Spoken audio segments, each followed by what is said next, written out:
Welcome back to buy stuff. आज की class में हम बात करने जा रहे हैं इवोल्यूशन ऑफ मैन के ऊपर। सबसे पहली बात, ये टॉपिक जो है क्लास ट्वेल्थ के लिए इम्पॉर्टेंट है और ट्वेल्थ के लिए ये इम्पॉर्टेंट है क्योंकि उनके सिलेबस में है, और नीट के लिए भी इम्पॉर्टेंट है क्योंकि इसमें यूजुअली क्वेश्चंस पूछे जाते हैं। ट्वेल्थ में लॉन्ग आंसर टाइप क्वेश्चन आ सकता है इवोल्यूशन ऑफ मैन के ऊपर 5 मार्क्स का, और अगर लॉन्ग आंसर टाइप क्वेश्चन नहीं आता है तो डेफिनेटली शॉर्ट या very short answer type question इससे आ ही जाएगा। अब अगर हम इवोल्यूशन ऑफ मैन की बात करें, देखो हम चाहें तो पूरा दिन इवोल्यूशन ऑफ मैन के ऊपर बात कर सकते हैं, बट हमारा मेन फोकस रहेगा ट्वेल्थ क्लास के अंदर जो सिलेबस है उसके ऊपर हम बात करें, उसमें जो चीज़ें दी हुई है उनके ऊपर बात करें, और नीट में जो चीज़ें ज़रूरी है उनके ऊपर बात करें। तो हमारा ये वीडियो ताकि प्रिसाइज रह जाए, ऐसा नहीं हो कि हम बहुत सारी एक्स्ट्रा डिटेल्स आपको दे दें जो आपके काम में नहीं होंगी और उसमें से इंपॉर्टेंट चीज़ें जो है वो मिस हो जाएंगी। तो जो इंपॉर्टेंट चीज़ें हैं बाद में हम एनसीईआरटी भी पढ़ेंगे, जो ज़रूरी चीज़ें हैं उन्हीं के ऊपर हम फोकस करेंगे। जब हम इवोल्यूशन की बात करते हैं, इवोल्यूशन ऑफ मैन की बात करते हैं, इवोल्यूशन ऑफ ह्यूमंस की बात करते हैं, तो सबसे पहली बात जो हमारे माइंड में आती है वो ये कि आखिर स्टार्ट कहाँ से हुआ इवोल्यूशन, मैन का या ह्यूमंस का इवोल्यूशन स्टार्ट कहाँ से हुआ है। तो सबसे पहली बात जो आपने याद रखनी होती है वो ये कि इवोल्यूशन स्टार्ट कहाँ से हुआ। तो स्टार्ट ये हुआ ईस्ट अफ्रीका से। अब हमें कैसे पता ईस्ट अफ्रीका से शुरू हुआ है, ईस्ट अफ्रीका से कैसे हमें पता कि ईस्ट अफ्रीका से इवोल्यूशन शुरू हुआ है। एक्चुअली जो ह्यूमंस के इंसिस्टर्स हैं उनके जो फॉसिल्स हैं वो ईस्ट अफ्रीका में मिले। तो ये अंदाज़ा लगाया गया कि ईस्ट अफ्रीका में इनके इंसिस्टर्स के फॉसिल्स मिले, तो कहीं ना कहीं इनके इंसिस्टर्स ईस्ट अफ्रीका में रह रहे थे और यही से इवॉल्व होके जो है ये इंसिस्टर्स जो है बाद में ह्यूमन बींग्स बनाए हैं। तो स्टार्ट जो है ह्यूमंस का इवोल्यूशन वो ईस्ट अफ्रीका से शुरू हुआ है। अब ईस्ट अफ्रीका में बहुत सारी जगह हैं, इसीलिए हमने कुछ जगह इथोपिया, कीनिया है, टंजानिया है, ये कुछ जगह है ईस्ट अफ्रीका के अंदर जहाँ से ह्यूमंस का इवोल्यूशन स्टार्ट हुआ है। इससे पहले हम ह्यूमन इवोल्यूशन को डिस्कस करें डिटेल में, आपके लिए एक फ्लो चार्ट हमने बनाया है। इस फ्लो चार्ट की हेल्प से आप देख पा रहे हैं इंसिस्टर्स के नाम लिखे हैं सीक्वेंस में, एक साइड में टाइमलाइन बनाई हुई है, उनकी क्रेनियल कैपेसिटीज और कुछ इंपॉर्टेंट पॉइंट्स के बारे में लिखा हुआ है। तो चलिए बात करते हैं। अगर हम पहले इंसिस्टर की बात करें, ह्यूमंस का जो पहला इंसिस्टर है वो है ड्रायोपेथिक्स। हम बाद में ड्रायोपेथिक्स के बारे में और भी चीज़ें जानेंगे, बट अभी के लिए इस फ्लो चार्ट के लिए सबसे पहला इंसिस्टर जो है ह्यूमंस का वो है ड्रायोपेथिक्स। और ड्रायोपेथिक्स के बारे में आप ये बात याद रख लें, ह्यूमंस का इंसिस्टर तो ये है ही है, इसमें कोई शक नहीं है। ह्यूमंस के इंसिस्टर होने के साथ साथ ये एप्स का भी इंसिस्टर है। तो हम आपको बाद में भी ये पढ़ाएंगे, अभी भी बता रहे हैं कि ड्रायोपेथिक्स जो है ये कॉमन एंसेस्टर है बिटवीन ह्यूमंस एंड एप्स। ठीक है जी। ड्रायोपेथिक्स के बाद ड्रायोपेथिक्स से इवॉल्व हुए रामापेथिक्स। अब इसमें शिवापेथिक्स भी है, कीनियापेथिक्स भी है। ये रामापेथिक्स जैसे ही ओल्ड फॉसिल्स मिले कीनियापेथिक्स और शिवापेथिक्स, इसलिए इनको इसी के साथ रखा गया।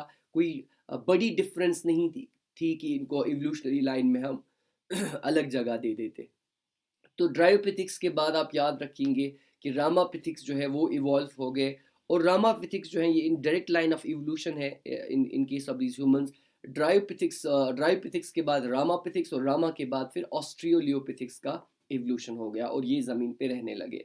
फिर ऑस्ट्रियोलियोपेथिक्स के बाद इवॉल्व हो गए होमो हैबिलस, और होमो हैबिलस से इवॉल्व हो गए होमो इरेक्टस, और होमो इरेक्टस से फिर बाद में इवॉल्व हो गए होमो सपेंस, जिसके अंदर इवोल्यूशन ऑफ मॉडर्न मैन पढ़ा जाता है।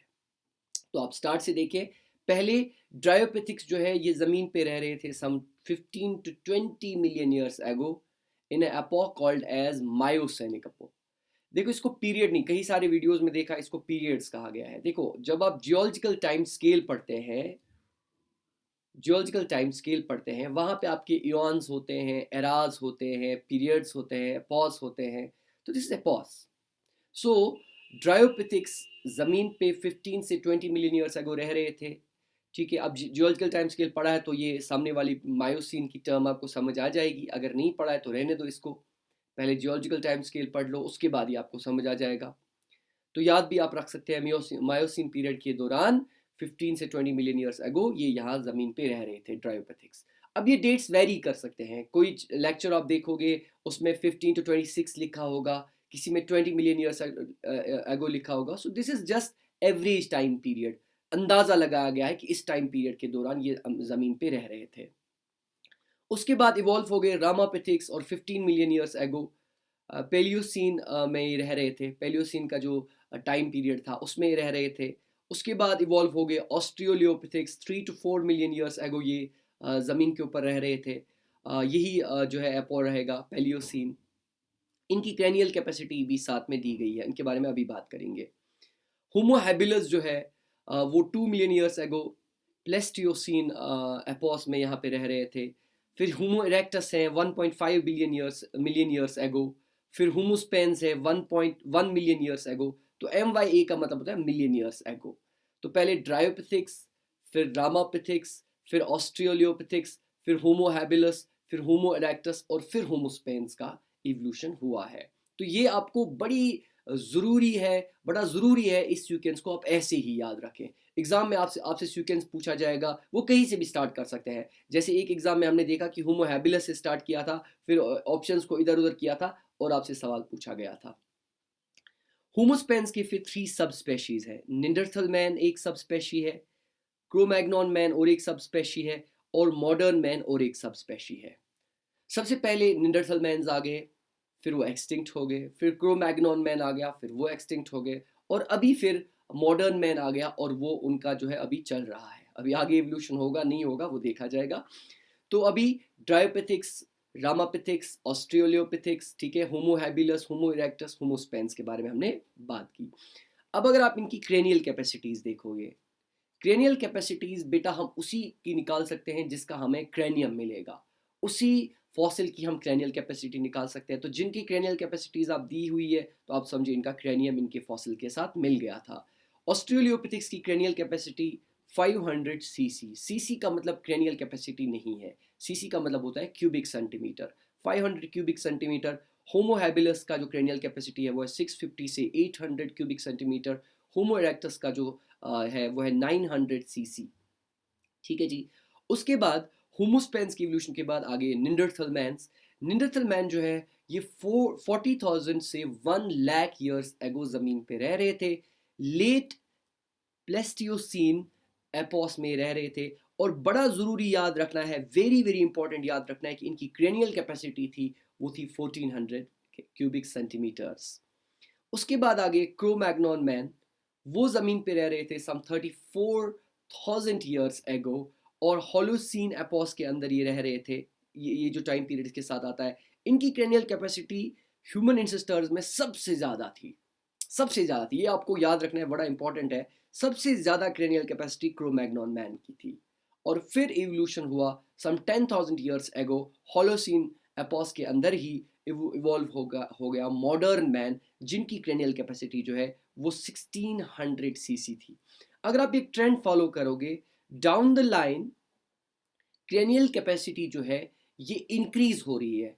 ठीक है, यहाँ पे थोड़ा सा चेंज है, यहाँ पे थोड़ा सा चेंज है, वरना जनरली डाउन द लाइन जो है क्रेनियल कैपेसिटी इंक्रीज हो रही है। अब हम क्यों क्रेनियल कैपेसिटी के बारे में ही बात कर रहे हैं, हम और भी चीज़ों के बारे में बात कर सकते हैं। जैसे इसमें जो डिफरेंसेस हैं इन इन इन इंसिस्टर्स के दरमियान में, इन इन इंसिस्टर के दरमियान में जो डिफरेंसेस हैं वो हम हाइट के बेस पे भी कर सकते हैं, वेट के बेस पे भी कर सकते हैं, क्रेनियम के साइज के बेस पे भी कर सकते हैं, बोरिड्स के बेस पे भी कर सकते हैं, जॉ का अंदर होना बाहर होना, थोड़ा सा बाहर की तरफ जो है निकलना, इसके बारे में बात कर सकते हैं। मगर क्योंकि आपकी टेक्स्ट बुक ने फोकस किया है क्रेनियल कैपेसिटी के ऊपर, इसीलिए हम यहाँ पे क्रेनियल कैपेसिटी के ही बारे में बात कर रहे हैं।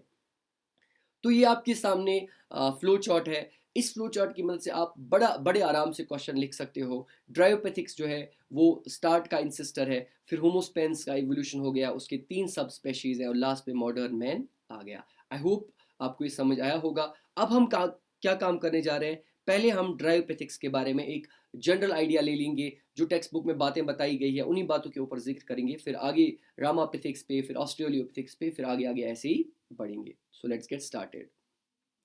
सबसे पहले ड्रायोपैथिक्स, पहला एंसेस्टर, इसको हम प्रीमैन भी कहते हैं। और एक चीज मैं अगर आप इसमें ऐड कर दूं, यहाँ पे मुझे बात याद आ गई, ऑस्ट्रेलियोपैथिक्स, होमो हैबिलस और होमो इरेक्टस जो है इनको हम कहते हैं एप मैन। और ड्रायोपिथिक्स और रामापिथिक्स जो है इनको कहते हैं प्रायर टू एपमैन, यानी एपमैन से पहले। अब एपमैन का मतलब क्या होता है? एपमैन का मतलब क्या होता है? एपमैन का मतलब होता है ह्यूमन ही है बट ऐप जैसा, ठीक है, ऐप लाइक ह्यूमंस, ठीक। उसके बाद जो ये बाकी के बचे हैं इनको हम कहते हैं ट्रू मैन, ये बिल्कुल इंसानों के जैसे ही थे, ठीक है, true man. So let's get started. अगर हम देखें पहले ड्रायोपेथिक्स जो है इनको हम प्री मैन भी कहते हैं, ठीक है।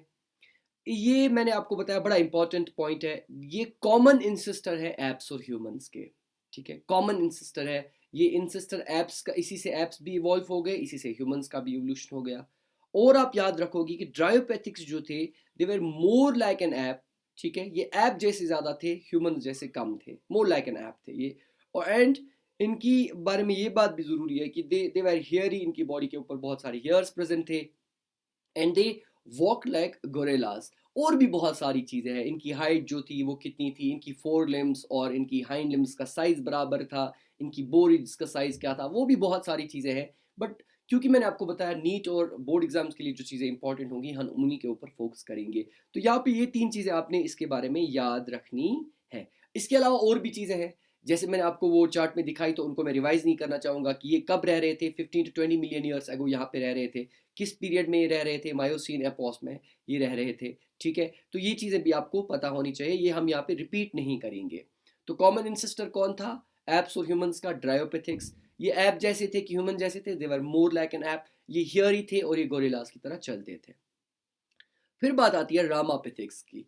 रामापिथिक्स जो है इसके बाद इवॉल्व हो गए, एंड ये इनके फॉसिल्स जो हैं उनको शिवालिक हिल्स से डिस्कवर किया गया, इनको शिवालिक हिल्स से ये पाए गए इनके फॉसिल्स, सब मैन भी इसको कहते हैं, ठीक है। ये फर्स्ट मैन लाइक क्रिएचर था। तो देखिए जैसे ये मोर लाइक एन ऐप था, तो these were more like a man, ठीक है। तो ये इंसानों जैसे ज्यादा थे, मोर लाइक ह्यूमंस, और मोर लाइक ए मैन था ये, ठीक है, वो एप्स जैसे ज्यादा थे। ये भी गोरेला की तरह चलते थे, वॉक लाइक गोरेला, और इनकी बॉडी पे भी बहुत सारे बाल थे।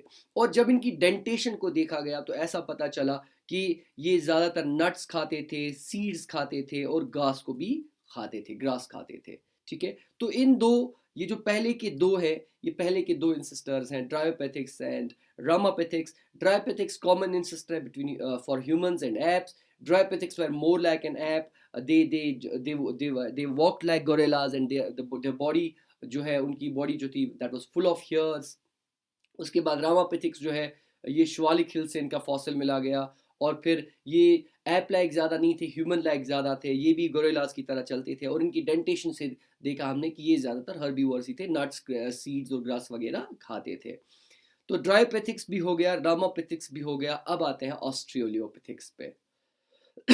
सॉरी, ऑस्ट्रेलियोपेथिक्स जो है इसको हम साउदर्न ऐप भी कहते हैं, इसको हम फर्स्ट मैन भी कहते हैं, इसको हम फर्स्ट मैन लाइक ऐप भी कहते हैं, इसको हम नियर मैन भी कहते हैं, ठीक है।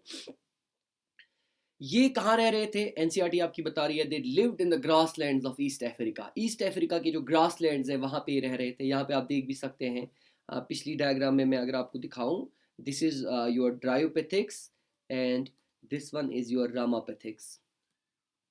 ओके फाइन, ओके, ठीक है। Now just give me a second. Okay, तो ऑस्ट्रेलियोपेथिक्स जो थे ये रह रहे थे ग्रासलैंड्स ऑफ ईस्ट अफ्रीका के अंदर। इनकी हाइट जो थी वो तकरीबन 4 फीट की थी, ठीक है, या 120 सेंटीमीटर्स आप कह सकते हो, ठीक है जी। फॉसिल्स जो एक प्रोफेसर थे, डॉक्टर रेमंड उनका नाम था गालिबन, उनको 1924 में साउथ अफ्रीका की एक केव से एक फॉसिल मिला, जो बेबी का फॉसिल था, उसको नाम रखा गया टोंग बेबी, ठीक है। 1924 में साउथ अफ्रीका के अंदर ये मिला है, ठीक है। ऑस्ट्रेलियोपेथिक्स के साथ ये बहुत ज़्यादा मैच करता था, इसीलिए इसी के साथ रखा गया है। न्यूट्रिशन की बात की जाए तो ये ओमनिवर्स थे, ठीक है, ये मीट भी खाते थे, और ये जो है वेजिटेबल्स भी खाते थे। बट ज़्यादातर अगर आप बात करें तो मीट को आप अवॉइड करें, क्योंकि एनसीईआरटी ने लिखा है शायद प्रोबेबली ये मीट खाते थे। तो ज़्यादातर ये जो है फ्रूट्स और नट्स पे ही डिपेंड थे। ये हंटिंग करते थे, स्टोन वेपन्स का यूज करते थे, और शायद बून से बनाए हुए, शायद है ना, शायद बून से बनाए हुए वेपन्स का भी ये यूज करते थे। उनकी डाइट में ज्यादातर फ्रूट्स भी थे, मैंने आपको जैसे बताया। ऑस्ट्रेलियोपिथिक्स दो किस्म के थे, एक छोटा था, स्मॉलर था, दूसरा लार्जर वन था। स्मॉलर ग्रेशियल टाइप जो था उसको हम ऑस्ट्रियोलियोपिथिक्स अफ्रीकन्स कहते हैं। ये है in direct line of evolution, इसी से, ये है in direct line of evolution of humans. इसी से जो है नेक्स्ट वाला जो हम पढ़ेंगे, that is our Homo habilis. Homo habilis का इवोल्यूशन इसी से हुआ।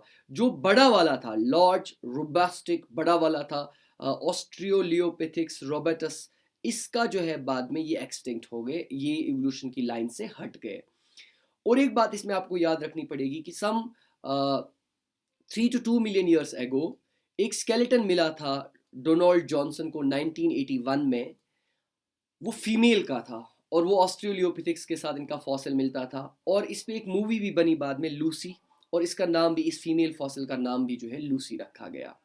तो ये थे हमारे ऑस्ट्रेलियोपिथिक्स। आप देख रहे हैं, हमने पहले ड्रायोपिथिक्स के बारे में थोड़ी सी जानकारी हासिल की, फिर रामापिथिक्स के बारे में, फिर ऑस्ट्रेलियोपिथिक्स के बारे में। अब हम होमो हैबिलस के बारे में जानना चाहेंगे। आप देख लीजिए, हमने पहले ड्रायोपिथिक्स के बारे में बातें देखी, फिर रामापिथिक्स के बारे में बात की, फिर ऑस्ट्रेलियोपिथिक्स के बारे में बात की। अब हम होमो हैबिलस के बारे में बात करने जा रहे हैं।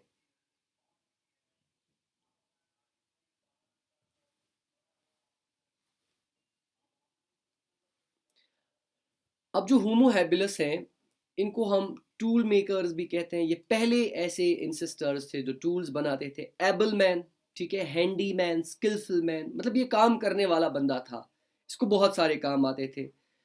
टेंजानिया से इसका फॉसिल डिस्कवर किया डॉक्टर लीकी ने। आपको ये याद नहीं रखना कहाँ से डिस्कवर किया गया, ये याद रखना।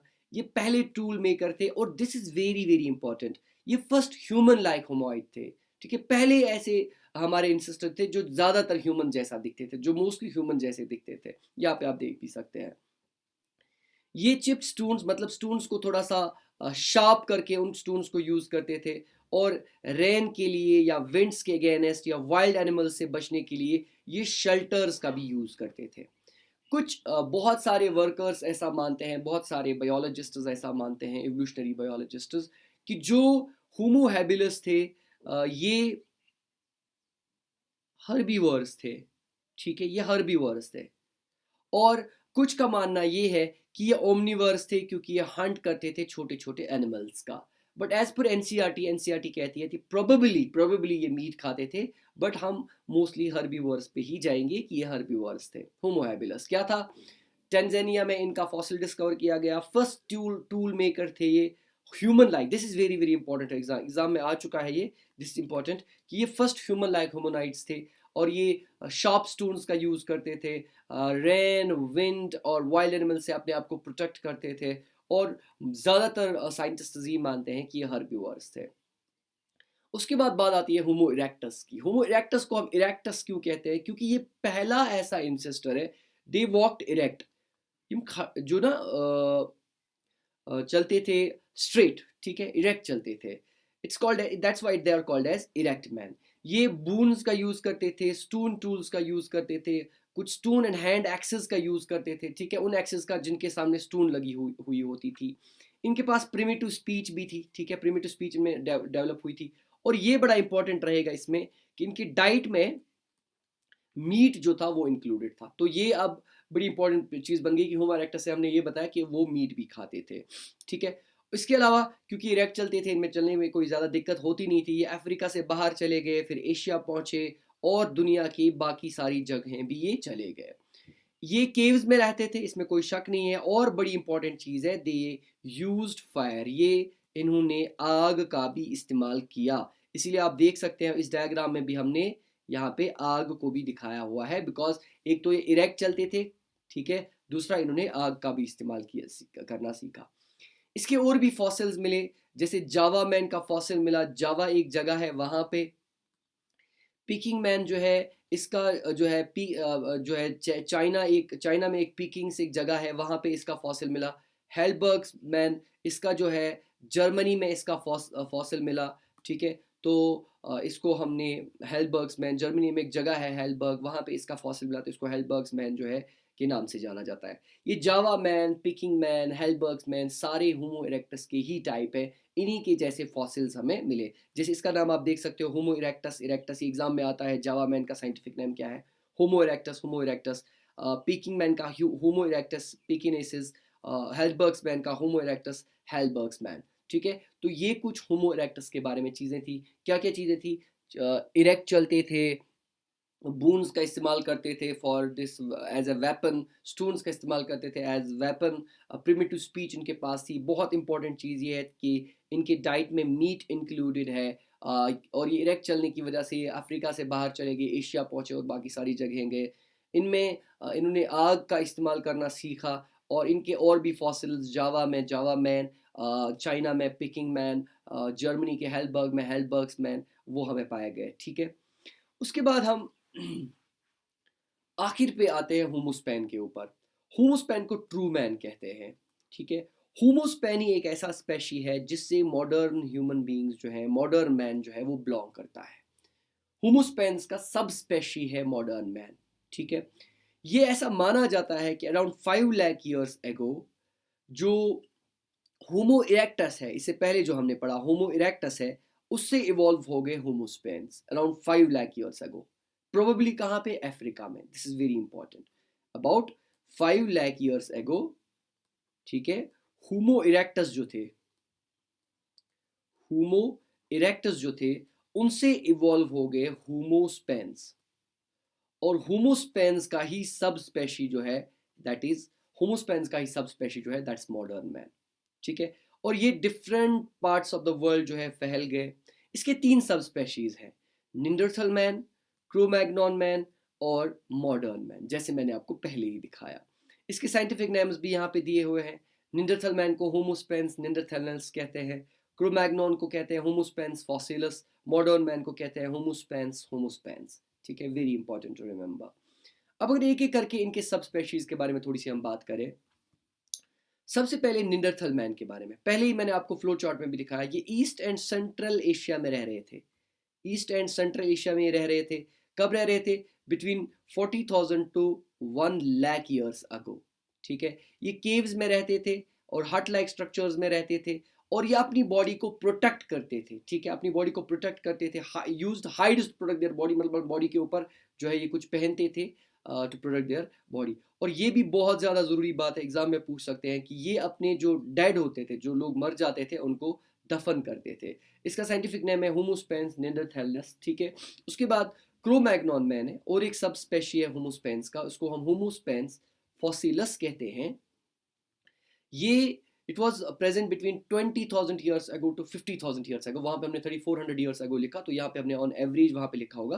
तो 20,000 साल पहले या 50,000 साल पहले ये ज़मीन पे रह रहे थे।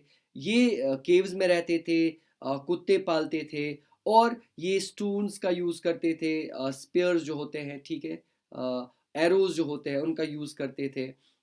इसी तरह से ये जो एनिमल्स के स्किन होते हैं उससे कपड़े बनाते थे, गारमेंट्स बनाते थे।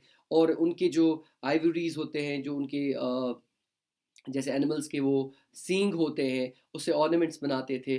और बड़ी इंपॉर्टेंट बात है, अभी हम आपको एनसीईआरटी में दिखाएंगे, ये बड़े एक्सलेंट केव पेंटर्स थे। ये बहुत इंपॉर्टेंट, हमने कुछ जगह देखनी है एनसीईआरटी में, अभी दिखाऊंगा। वहाँ पे इन्होंने कुछ पेंटिंग्स भी की हैं। मध्य प्रदेश के अंदर कुछ जगह हैं, वहाँ पे इन्होंने केव्स के अंदर कुछ पेंटिंग्स भी की है। ठीक है, दैट्स वेरी वेरी इंपॉर्टेंट, क्योंकि इनकी क्रैनियल कैपेसिटी सबसे ज़्यादा थी, वो मैंने ऑलरेडी आपको बताया है। फिर आखिर पे बात आती है मॉडर्न मैन की। मॉडर्न मैन को हम होमोस्पेंस होमोस्पेंस कहते हैं। इसमें याद आप लोग रखोगे कि ये रह रहे थे, इनका इवोल्यूशन आप कह सकते हो आइस एज के दौरान हुआ है। सम 10,000 टू 75,000 ईयर्स एगो कहा जाता है अप्रॉक्सीमेटली इनका इवोल्यूशन हुआ है। तो कुल मिला के ये हमने, अगर जल्दी से हम देख लें, यह हमने देखा, सबसे पहले हमने देखा ड्रायोपैथिक्स को, उसके बाद हमने देखा रामापैथिक्स को, फिर हमने देखा ऑस्ट्रियोलियोपैथिक्स को, फिर हमने देखा होमो हैबिलस को, फिर होमो इरेक्टस को, फिर होमोस्पेंस को, फिर होमोस्पेंस के 3 सब स्पेशीज, निंडरथल मैन, क्रोमैग्नॉन मैन और मॉडर्न मैन। ये कुछ केव्स हैं, इसके बारे में हम बात करेंगे। तो ये अगर आप देखोगे, आपने क्या काम करना है, इस चार्ट को पहले देखना है। पहले ड्रायोपेथिक्स, रामापेथिक्स, ऑस्ट्रेलियोपेथिक्स, होमो हैबिलस, होमो इरेक्टस, होमो स्पेंस, फिर नेंडरथल मैन, फिर क्रो-मैग्नॉन मैन और फिर मॉडर्न मैन। इसको आपको पहले याद रखना है। फिर टाइमलाइन को भी थोड़ा सा ऑन एवरेज आपको याद रखना है, ठीक है। फिर इनके बारे में जो मैंने आपको बेसिक डिटेल्स दी थी वो आपको याद रखना है। चलिए अब आ जाइए, अब हम देखते हैं एनसीईआरटी क्या कहती है, एनसीईआरटी में क्या क्या चीज़ें दी हुई है। एनसीईआरटी कह रही है about 15 million years ago primates called primates है ना, primates called dryopethics and ramapethics, ठीक है, were existing तकरीबन 15 मिलियन ईयर्स एगो, ठीक है। ड्रायोपेथिक्स और रामापेथिक्स जमीन पे रह रहे थे। दे वर हियरी, ठीक है, इनकी बॉडी के ऊपर बाल थे। वॉकड लाइक गोरेलास, मैंने आपको बता दिया गोरेलास वो चैंपेंजीज की तरह चलते थे। रामापेथिक्स वर more man like, very important, रामापेथिक्स वर मोर मैन लाइक। रामापेथिक्स जो थे वो मोर मैन लाइक थे। वेल ड्रायोपेथिक्स जो थे वो वर मोर एप लाइक, वो ज्यादा एप लाइक थे, पहले मैंने आपको बता दिया। Few fossils of man like boons have been discovered in Ethiopia and Tanzania. Ethiopia में से और टेंजानिया से कुछ बून्स मिली है और वहाँ पे पता चला revealed hominid features leading to the belief that about 3 to 4 million years ago man like primates walked in the eastern Africa, ठीक है। और ऐसा पता चला कि इंसानों जैसे प्राइमेट्स ईस्टर्न अफ्रीका में रह रहे थे। इनकी हाइट 4 फीट तकरीबन थी, ठीक है, और ये अपराइट चलते थे, मैंने आपको बताया थोड़ा सा स्ट्रेट चलते थे, walked upright. 2 million years ago, 2 million years ago Australopithecus की बात अब आ गई। Probably lived in East Africa, वो ईस्ट अफ्रीका के ग्रासलैंड्स में रह रहे थे, मैंने आपको पहले ही दिखाया हुआ है। एविडेंसेस शो दैट, एविडेंसेस से ये पता चला कि ये हंटिंग के लिए स्टोन वेपन्स का इस्तेमाल करते थे और ये मोस्टली फ्रूट्स खाते थे, ठीक है। Some of the bones among the bones discovered were different, मतलब इसका क्या मतलब होगा, इसका मतलब हुआ कि जब हम फॉसिल्स को निकाल रहे थे कि जो कुछ बोन्स हमें मिली, कुछ बोन्स में बहुत ज़्यादा डिफरेंट थी। This creature was called first man like human being. इस ह्यूमन बींग को जो आने वाला है इसको हम first human being like human being कहते हैं और ये है होमो हैबिलस। तो होमो हैबिलस एक इंपॉर्टेंट टर्म यहाँ पे है, होमो हैबिलस के बारे में। होमो habilis is the first human like humanoid, ठीक है। इसकी क्रैनियल कैपेसिटी 650 से 800 सीसी तक थी, मैंने आपको दिखा भी दिया। ये probably did not eat meat, मैंने आपको वहां पे बताया कंफ्यूजन है वहां पे, तो कुछ कह रहे हैं ओमनीवर्स है, कुछ कह रहे हैं नहीं ये हर्बीवर्स ही है, तो यहाँ पे एनसीईआरटी बता रही है प्रोबेबली डिड नॉट ईट, शायद ये मीट नहीं खाते थे। फिर जावा में कुछ फॉसिल्स मिले 1891 में, जिसने नेक्स्ट स्टेज ऑफ को डिस्कवर करने में हमें हेल्प किया, that was homo erectus. About 1.5 million years अगो ये यहाँ पे रह रहे थे। होमो इरेक्टस का जो ब्रेन था वो बड़ा था, उसकी क्रेनियल कैपेसिटी जो थी वो थी 900 सीसी। होमो इरेक्टस मीट खाते थे, प्रोबेबली ईट मीट, शायद वो मीट खाते थे। फिर इसके बाद निंडरथल मैन है, ठीक है। निंडरथल मैन जो है इनके ब्रेन का साइज जो है, इनकी क्रेनियल कैपेसिटी जो है वो है 1400 सीसी और ये ईस्ट और सेंट्रल अफ्रीका के अंदर रह रहे थे 1 लाख या 40,000 ईयर्स एगो, ठीक है। ये हाइड करते थे अपनी बॉडी को, मतलब अपनी बॉडी से कुछ छुपाते थे कुछ चीज़ों से, और ये अपने जो मुर्दा लोग थे उनको दफन कर देते हैं। फिर बात आती है लास्ट पे होमोस्पेंस की, ये अफ्रीका में इनका ओरिजिन हुआ और ये फिर डिफरेंट कॉन्टिनेंट्स में मूव किए और डिफरेंट रेसेस में ये डिस्टिंक्ट हो गए। और हम कहते हैं ड्यूरिंग आइस एज, यानी तकरीबन 75 से 10,000 ईयर्स एगो ये जो है यहाँ ज़मीन पे रहना इन्होंने शुरू कर दिया। होमोस्पेंस जो है इन्होंने कुछ केव आर्ट्स भी डेवलप किए हुए हैं सम 1800 ईयर्स एगो, ठीक है। हाँ, कुछ पेंटिंग्स हम आपको दिखाएंगे, जैसे यहाँ पे बिम्बेटिक रॉक शेल्टर है जो कि ration district of Madhya Pradesh में है, मैं आपको दिखाऊंगा अभी। वहाँ पे उनने कुछ पेंटिंग्स की हुई है, ये है मध्य प्रदेश की उन रॉक्स, यहाँ पे आप देख सकते हो इनने कुछ पेंटिंग्स भी करी है, ठीक है। उसके बाद एग्रीकल्चर यहाँ पे डेवलप हुआ है 10,000 ईयर्स बैक, ठीक है। फिर ये डिफरेंट जगह गए, डिफरेंट प्लेस पे सेटल किया और फिर सिविलाइजेशंस डेवलप हुई, डिफरेंट सिविलाइजेशंस का डिक्लाइन आ गया, फिर नई सिविलाइजेशंस का रूज आ गया। तो इस तरीके से ये ह्यूमंस का इवोल्यूशन था कि ह्यूमंस कैसे इवॉल्व हो गए। यहाँ से हमने शुरू किया, पहले हमारे इंसेस्टर थे ड्रायोपेथिक्स, उसके बाद हमारे नेक्स्ट इंसेस्टर आ गए रामापेथिक्स, उसके बाद ऑस्ट्रियोलियोपेथिक्स, उसके बाद होमो हैबिलस, फिर होमो इरेक्टस, फिर होमोस्पेंस में फिर 3 सब स्पेशीज, पहले निंडरथल मैन आ गया, फिर क्रो-मैग्नोन मैन आ गया, finally about 10,000 to 50,000 years ago होमोस्पेंस में से जो मॉडर्न मैन है उसका इवोल्यूशन हो गया. So that was all about human evolution. I hope you like this video. Share with your friends. Do like, share and subscribe. Thank you so much for watching.